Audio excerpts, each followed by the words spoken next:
estudantes do quarto ano, tudo bem? Estamos iniciando nossa aula 8. O tema da aula de hoje é bidimensional e tridimensional. Anote a data, o tema da aula e também separe esses materiais que a gente vai precisar para fazer as atividades.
Muito bem, então, dando sequência aqui, vocês lembram que na aula anterior nós falamos um pouquinho sobre o abstracionismo geométrico, também tratamos sobre as formas geométricas.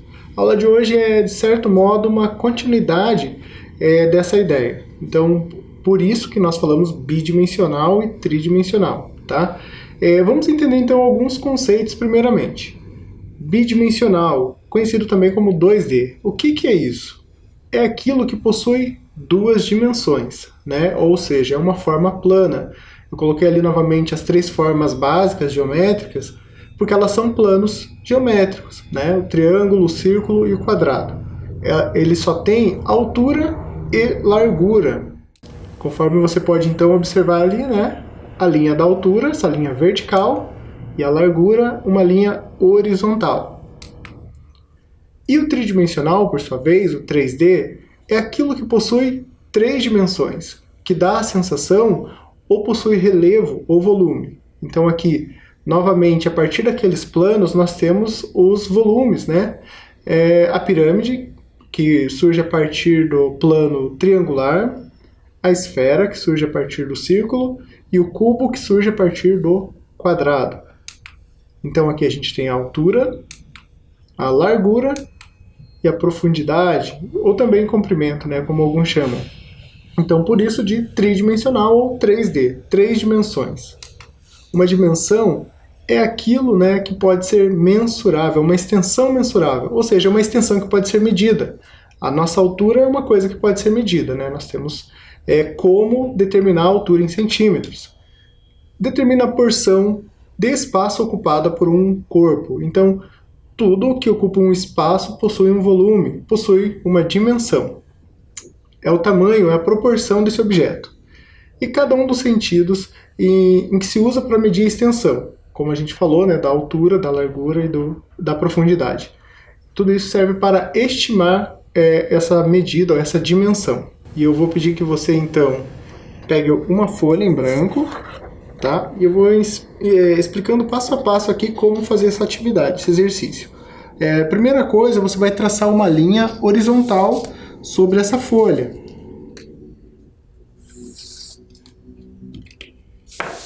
Tá? Como eu fiz aqui. Certo? Fiz uma linha na extensão horizontal da folha. Na sequência, você vai pôr um ponto em qualquer lugar desta linha. Fiz aqui um ponto bem grande, só para que você consiga ver aqui. Eu marquei esse ponto.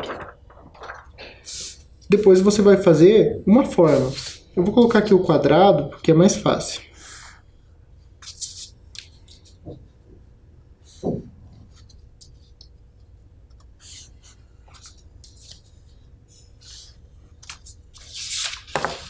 Então aqui os primeiros passos, tá? Agora eu vou mostrar na tela o resultado para facilitar. Então, primeiramente, a linha do horizonte. Em segundo lugar, um ponto. Ali eu pus um pontinho vermelho, eu não sei se você está conseguindo enxergar, mas está sobre a linha. Depois eu fiz uma forma, um quadrado.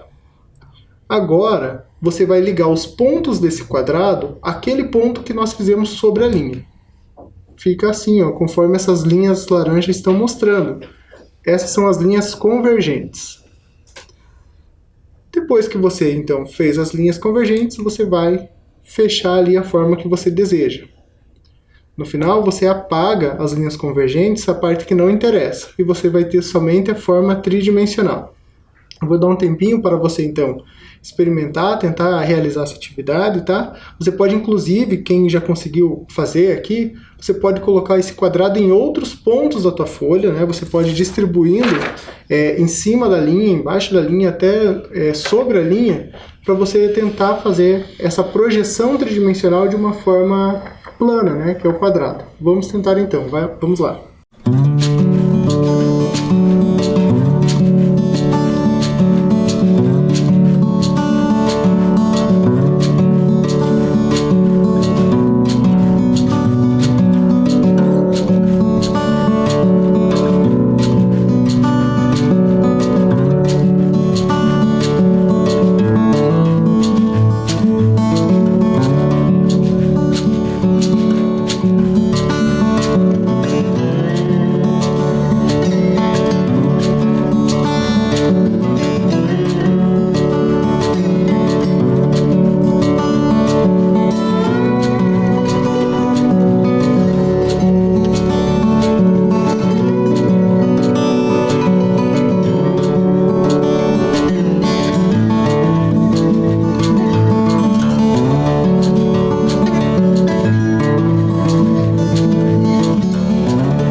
Olha só, então já convertemos uma forma planificada, o quadrado, em uma forma tridimensional, que é o cubo.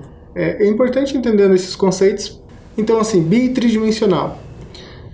A gente está falando isso em relação às linguagens artísticas visuais. Então, o que são as linguagens artísticas visuais? São as diversas maneiras de expressões por meio de variadas técnicas e suportes, como, por exemplo, a pintura, o desenho, o cinema, a escultura, o videogame, o grafite e a fotografia. Então, em qualquer tipo de linguagem artística, é possível a gente pensar sobre bidimensional e tridimensional. A gente vai ver isso nos exemplos que eu tenho a seguir. O suporte, por sua vez, sempre que eu falar sobre suporte, é a matéria que serve para sustentar a obra de arte. Na pintura, por exemplo, nós podemos ter uma pintura em tela, ou a pintura pode estar sobre a parede, a gente pode ter uma escultura sobre pedra ou sobre outro material. Às vezes até o corpo mesmo é o suporte da arte, tá? Então o suporte varia muito com relação, principalmente, à linguagem artística que eu estou trabalhando e à técnica que eu vou empregar. Falando de desenho, por exemplo, qual que é o suporte desse desenho? É um papel, certo? E como esse desenho é composto? Ele é composto com uma linha. E voltando assim para o pensamento inicial, esse desenho ele é bidimensional ou é tridimensional? Acertou quem disse que ele é bidimensional, porque ele só possui altura e largura. Não tem profundidade, não tem volume. Inclusive a linha, né? A linha é um elemento bidimensional, ela não tem profundidade. Mas para a gente pensar que a arte, por vezes, muda a forma da gente pensar, eu trouxe também esse desenho do Valtércio Caldas. O desenho anterior era do Saul Steinberg, que é um artista romeno, e Valtércio Caldas é um artista brasileiro. Observem aqui que ele também está pensando no desenho, mas aqui ele faz o desenho em forma de escultura. Ele usa como suporte a escultura. Nós temos ali uma espécie de um protótipo antes, que na verdade é uma obra acabada, mas é menor, ela tem 30 centímetros aproximadamente, e na imagem da direita nós temos ela instalada já num espaço, na frente ali de um prédio, de uma construção, e só para saber, essa obra tem 3 metros por 6 metros e 40 centímetros, então ela é muito grande. A ideia aqui do Valtércio é brincar com essa ideia de que o desenho é bidimensional, em princípio, a linha que não tem profundidade, enfim, mas aqui ele organiza ela de um modo que ela vai sim ser um objeto tridimensional, uma escultura. Na pintura, a gente pode voltar aqui a pensar na perspectiva que foi esse exercício que começamos fazendo. Quando que isso começa a aparecer na pintura? Lá na pintura renascentista. Trouxe aqui esse exemplo da pintura do Rafael Sanzio, que é um artista italiano do período do Renascimento. Essa obra foi feita entre 1509 e 1510, ou seja, mais de 500 anos atrás. Esse aqui é um afresco, então a técnica que ele usou é o afresco, que consiste em misturar pigmentos numa argamassa e aplicá-la diretamente sobre a parede. Então essa pintura não pode ser removida, Ela está na parede, ali nesse palácio apostólico no Vaticano. Eu trouxe ela como exemplo para a gente ver como foi aplicada aqui a ideia da perspectiva. Vocês conseguem perceber ali as linhas? Pus em vermelho, eu vou voltar.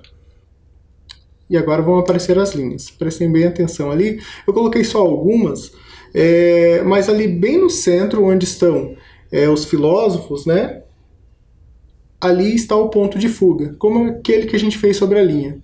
E essas linhas vermelhas são as linhas que convergem para ele. Então, se vocês observarem bem, toda a arquitetura aqui da pintura está convergendo para aquele ponto.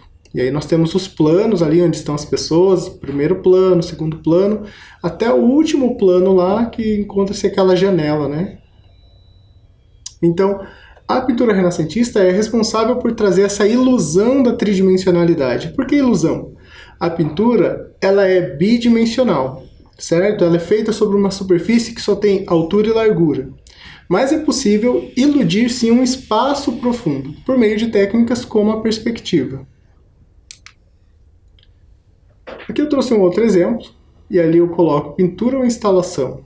é quase a mesma ideia que o Valtércio trabalhou lá naquela escultura, quando ele pensa, eu estou usando elementos do desenho, a linha, que era bidimensional, e estou transformando num objeto que tem 3 dimensões. Aqui, no caso, é o artista Hélio Oiticica fazendo uma instalação. Lá na frente eu vou falar um pouquinho melhor sobre instalação, mas aqui ele traz elementos da pintura, né, o plano, a cor. Observem aqui essas formas geométricas, nós vimos o abstracionismo geométrico, né, na aula anterior, e como ele traz isso para um espaço tridimensional. Uma instalação é possível que você caminhe por ela. Então o Hélio Oiticica queria que essas cores fizessem parte do ambiente como um todo, e não estivessem apenas no plano da pintura. Então aqui nós temos uma instalação, mas que fala, de certo modo, de pintura também. Bom, gravura, que é uma outra linguagem artística, é o nome dado ao conjunto de técnicas usadas para produzir imagens a partir de uma outra matriz, que pode ser madeira, pode ser borracha, metal. De repente na escola você já fez até usando isopor, usando barbante, né? Tem uma infinidade de materiais que a gente pode trabalhar a gravura. Para falar um pouquinho melhor sobre a gravura, eu trouxe aqui a gravura de cordel. O que é gravura de cordel? É uma expressão da cultura popular, principalmente no Nordeste, em Pernambuco, que foi trazida pelos portugueses, né? Ela está inserida na literatura de cordel.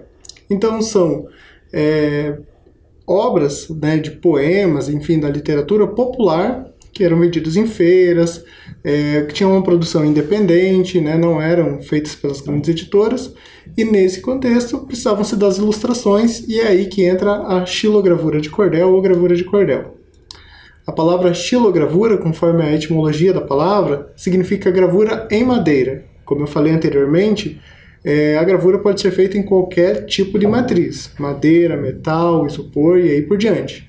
No caso da xilogravura, a palavra xilo significa madeira. Aqui nós temos o J. Borges. Ele é o mais conhecido gravurista de cordel que a gente tem, né? Ele é referência não só no Brasil, mas como no mundo. Ele é um bom exemplo de como um artista da cultura popular, né, de uma manifestação cultural popular, pode se tornar um artista aí reconhecido e renomado no mundo todo. Inclusive, ele passa essa barreira, né, digamos assim, de que o artista popular só trabalha ali num meio próprio. Ele faz exposições em museus, ele faz exposições em galerias, mas ele também produz ali no dia a dia, como a gente vai ver já na sequência. Então o trabalho dele está em todo lugar, está ao acesso do povo por meio desse cordel, mas também está nos museus, nas galerias e assim por diante.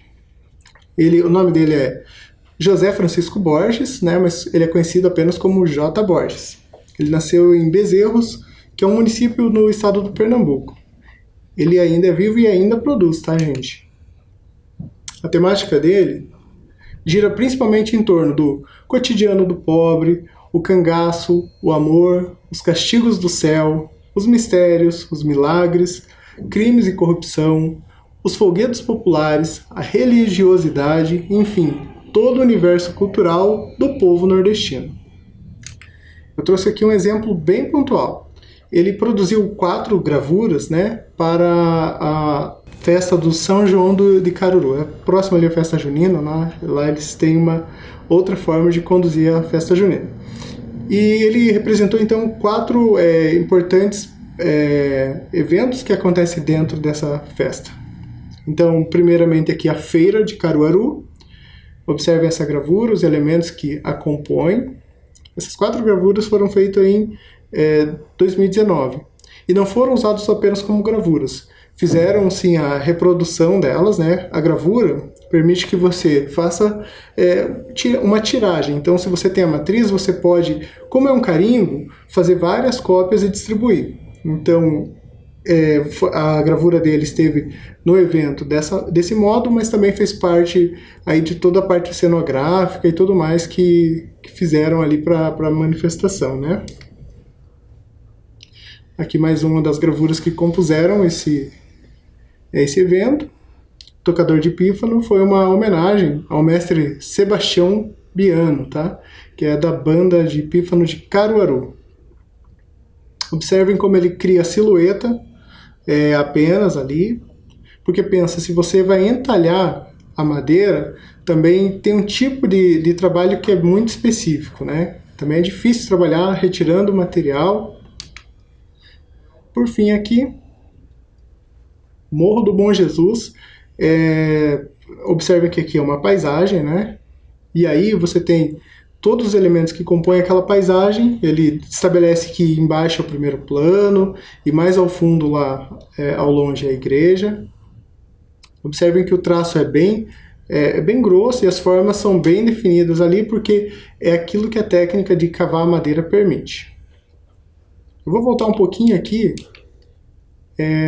nessa imagem que ele está gravando. Então ele está usando uma goiva de metal para cavar sulcos na madeira. É assim que acontece a gravura. Quando você cava a madeira, ela se transforma numa espécie de carimbo, né? E aí você pode entintar ela e imprimir sobre o papel, o tecido e aí por diante. Bom, nós vamos apenas nos apropriar dessa estética, tá? A gente não vai fazer uma gravura aqui, propriamente dita, porque precisa de uma série de materiais e um bom tempo que a gente não dispõe aqui. Mas então o que vocês vão fazer? Vocês vão observar as imagens ali, eu deixei as 3 imagens que nós já vimos, para você tentar criar um desenho usando essa mesma estética da gravura de cordel. Como assim? Observem que são formas com um contorno bem definido, são formas bidimensionais, elas não apresentam profundidade, são apenas silhuetas com algumas texturas. Então você vai tentar criar uma cena usando desse mesmo estilo, vamos dizer assim. Eu vou dar um tempinho aqui para vocês fazerem isso.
Muito bem, espero que você tenha conseguido então se apropriar dessa estética, né, para criar o seu trabalho.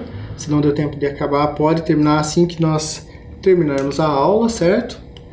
Bom, outro pensamento aqui que a gente pode estabelecer a partir dessa ideia da imagem bidimensional e tridimensional é nos games, né? É muito comum pensarmos aí na história dos games e como eles eram bidimensionais, principalmente lá no início, década de 80, né, início dos anos 90, e conforme a gente vem evoluindo na parte tecnológica, vamos conseguindo obter outros resultados gráficos. Aqui eu trouxe como exemplo o Super Mario Bros., que numa configuração inicial ele apresenta essa estética, ou essa forma bidimensional, né? A gente sabe ali que o Mario ele corre só nessa linha sempre para a direita, enfim, ali é a maneira com que você podia trabalhar, né, nesse momento. E agora, com esses novos aparatos gráficos, você já tem a possibilidade de inserir a perspectiva, tá? Então são formas diferentes, nem melhor nem pior, tá, gente? Mas são formas diferentes aqui de ter a mesma experiência, né, ou a partir do mesmo jogo. Agora falando um pouquinho mais sobre as linguagens tridimensionais, porque tudo que a gente viu até agora eram linguagens bidimensionais, né? Desenho, a pintura e também a gravura, que trabalhavam ou não a tridimensionalidade. Agora não, nós vamos ver objetos tridimensionais realmente. Basicamente, assim, 3 categorias principais eu destaco aqui. A escultura funciona de 3 modos. O entalhe, então quando você vê uma escultura em pedra, por exemplo, você saiba que o artista teve que entalhar, ele usou materiais específicos para conseguir desbastar aquela pedra, ou mesmo a madeira, né? Materiais específicos para conseguir aquele entalhe. Pode ser também por meio da modelagem, a gente pode pensar a argila, né? Que é um material maleável que você pode modelar de acordo com a sua necessidade, ou a massinha de modelar que a gente usa aí no nosso dia a dia. Ou você pode fazer uma construção dessa escultura agregando objetos, né? Então você coloca objetos diversos e você vai ter então essa escultura. Uma outra categoria é a categoria dos objetos, né? A gente pode pensar na colagem, acho que todos que vocês já fizeram uma colagem, tem uma colagem que usa de elementos tridimensionais. Então é uma colagem feita com objetos, o nome é assemblagem.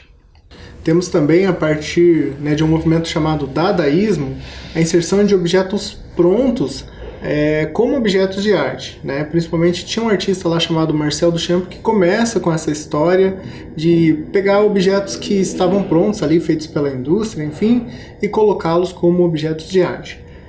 Também temos objetos populares. Às vezes são artefatos, às vezes eles vêm dessa ideia da cultura popular, né? Temos diversos artistas que trabalham com esses objetos populares, que às vezes, inseridos dentro de uma cultura, ele tem inclusive um significado simbólico, enfim. Temos uma outra categoria da instalação. Lembram lá no início que eu mostrei aquela instalação do artista Hélio Oiticica, que é aquela combinação de elementos, né, que você pode passar entre ela? Então, aquele é um exemplo de instalação. A instalação também pode usar de diversos materiais, metal, madeira, né, e tecidos e aí por diante. Mas ela se caracteriza por ocupar um espaço tridimensional, certo? Então, ela não existe sem esse espaço tridimensional. Vamos ver aqui alguns exemplos. Você já viu, por acaso, essa obra? Ela fica aqui na cidade de Curitiba. Bom, para quem já viu, ela está na frente do Museu Oscar Niemeyer, né? É uma obra do Francisco Brenan e chama-se Serpente. O Francisco Brenan é outro artista que tem, né, isso em comum de ser um artista da cultura popular, mas que participa de exposições em galerias, museus e até bienais, como a Bienal de Veneza. Então ele transita por entre esses territórios, né? Para a gente pensar que a arte popular e a cultura popular não tem também tanta divisão assim entre a arte contemporânea, né? Tudo depende do trabalho, de como esse artista trabalha. É uma obra bem grande, composta de 3 peças. É interessante como ele traz aqui pra gente esse espaço, né, que a gente imagina que a serpente ali se desenvolva por baixo, mas na verdade a cerâmica aqui só são 3 peças mesmo. O aspecto dessa cerâmica também lembra um pouco metal, tá? Mas é cerâmica que ele trabalha. Então aqui voltando à instalação do Hélio Oiticica, então a ideia dele de trazer a pintura para o espaço, né, que a gente experienciasse a cor de outro modo, então se relaciona com a pintura no espaço, mas ele agrega outros materiais. Então essas texturas e outras coisas que ele vai dispondo nas suas instalações dizem respeito a essas experiências que a gente tem, até às vezes no nosso dia a dia, com esses materiais mais comuns que a gente tem. Então, às vezes a pedra no chão, né, a vegetação, enfim, tudo isso vai compor o trabalho do Hélio Oiticica, além, lógico, desse pensamento sobre a cor, porque ele era pintor, ele é pintor, né, e a partir do neoconcretismo ele era um pintor concreto, e depois do neoconcretismo ele traz essa mesma bagagem para as instalações. Mais um exemplo aqui de uma outra maneira de trabalhar com o espaço escultórico, enfim, é o mestre Didi. O mestre Didi tem essa maneira própria de trabalhar essa construção desses objetos. Ele se aproxima bastante do trabalho do Rubem Valentim, que a gente viu na aula anterior. Só que o Rubem Valentim trabalha com a pintura, né, geométrica, e ele vai trabalhar com esses objetos. Esses objetos são mistos. Ele usa palha, búzios e outras coisas que fazem menção, né, as religiões de matriz afro, né? Ele também é do candomblé, e a pesquisa dele toda se desenvolve a partir daí. Ele é sacerdote, né, das religiões afro, e ele traz isso para o seu trabalho. Até é difícil a gente pensar essa separação do que é a vida dele para o que é a obra dele. Então, tudo isso que ele faz tem relação, sim, com a vida dele, com a religião, né, dele, e essas construções são abstratas, mas trazem esses elementos desse trabalho dele. Então ele vai construindo, ele amarra, ele torce e assim por diante. São vários os procedimentos que ele usa para conseguir criar essas esculturas. Mais um artista, e a gente já vai para a atividade. O nome dele é Amilcar de Castro. Ele era designer também, então o trabalho dele também é geométrico. Ele gosta muito de trabalhar a partir de formas geométricas, só que são esculturas bem grandes e bem pesadas. Essa mesmo é uma chapa de metal que ele faz um corte, ele abre e ela se sustenta somente com o peso dela. Está na Praça da Sé, né, em São Paulo. É uma obra bem grande ali, é possível passar entre ela. Foi feita em 1978 e 1979. É a partir dessa obra que eu vou propor aqui o nosso último exercício de hoje. Você pode pegar um ou mais folhas de papel e você vai pensar modos de, a partir do papel, você criar uma escultura. Pode ser abstrato, tá? Você pode usar de dobrar o papel, você pode fazer inserção de outros materiais, de repente cortando esse papel, né, como o procedimento ali do Amilcar de Castro, e você pode ir combinando. Se não tiver papel colorido, não tem problema. A ideia, então, é que você pense em como você vai fazer e o que exatamente você vai fazer, certo? Eu vou te dar um tempo aqui para você explorar aí as possibilidades.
mais interessante do trabalho do Amilcar é que ele consegue transformar um plano totalmente bidimensional numa escultura, né, que é tridimensional.